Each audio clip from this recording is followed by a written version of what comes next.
Good morning, everybody. My name is Craig Eaton, and I am in charge of the lights today. Okay.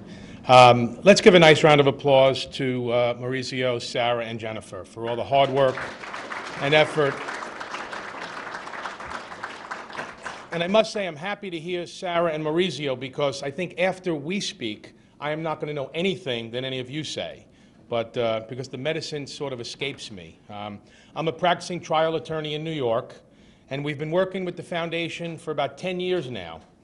And, you know, we're making great strides here. I have 3 children. My youngest, Vincent, who's 17, will be here today, has been suffering from MHE for about 16 and a half years. And he's been doing great, 30-some-odd surgeries. And about a year and a half ago, he was diagnosed with a chondrosarcoma.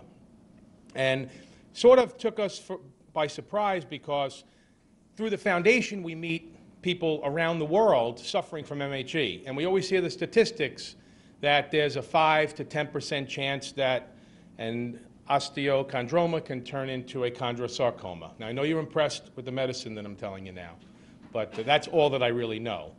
But we were faced with something that we knew nothing about. And most of the people in the foundation that we work with, you guys knew what it was about, but all the people that we deal with in the foundation never had it. The children never saw it, the parents never saw it.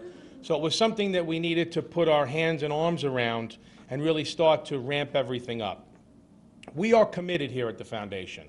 I spend probably 2 or 3 hours a day working with members of Congress, working with the government in New York State, New York City, to try and raise money.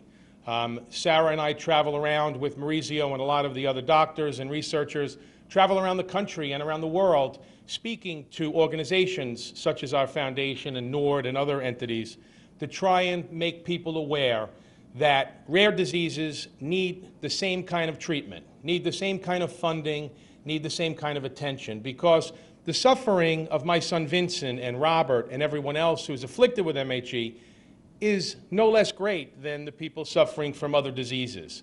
But being a rare disease, we need to focus our energy, Sarah and I and the foundation, to make sure that we have a voice.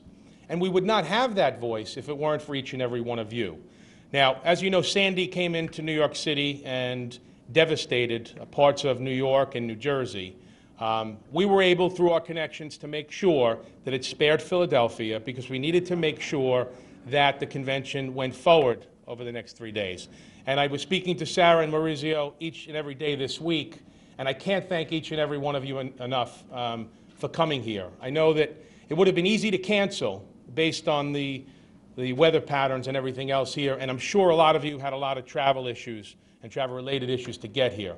We can't thank you enough for making sure that you are here, because each and every conference that we have held, we have made great strides. We have made progress.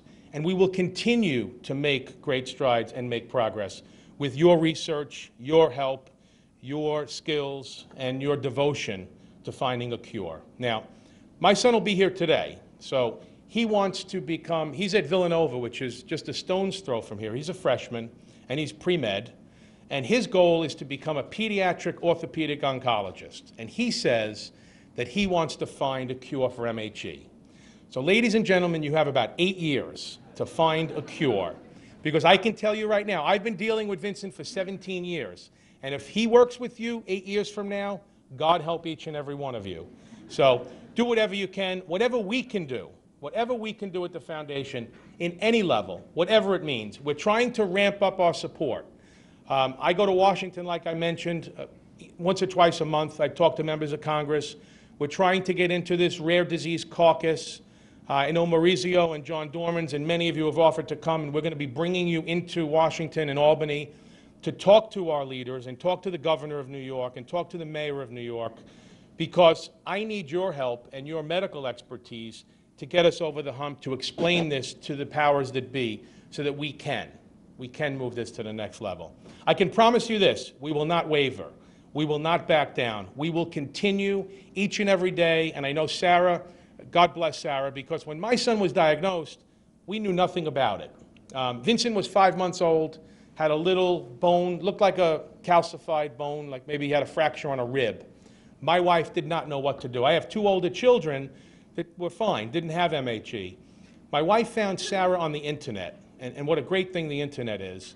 And Sarah must have spent the first 6 months from when my wife spoke to her, guiding my wife through this process. And that's what gave us the wisdom and the strength to continue to do this. And we talk to people each and every week. We get calls, we have a Facebook page, we have a website. We get calls from people, the same thing like my wife. I just found out my 2-month-old has MHE. I just found out my 1-year-old has MHE. What do I do? Where do I go? Now, when you look on the website and you look on the internet, it's scary. You know, my son has had external fixators, like I said, over 30 surgeries. What do you do? This is what you see. And what we try and do is help them through the process. So if you have any patients or friends or anyone else that have MHE, please send them to us. They can contact us. Our numbers are around.